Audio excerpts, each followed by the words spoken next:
In this video, I am going to show you how to actually get a free trial on Capcut without any hidden charges. Capcut offers a pro version with premium features, but you can access them for free by following these steps. First, open the Capcut app on your phone or PC. Tap on the Try Pro for free option, which usually appears on the home screen or in the settings under subscription. Most users get a 7-day free trial, but in some regions, you may find a 1-month trial offer.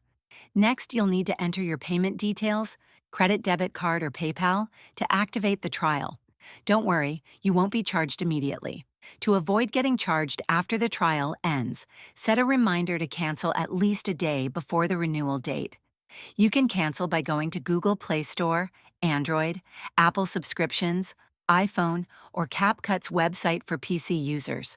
If you've already used the free trial before, try signing up with a new account using a different email or payment method. This sometimes allows you to claim the free trial again. Enjoy using Capcut Pro features for free, and if this video helped you, please like and subscribe to the channel.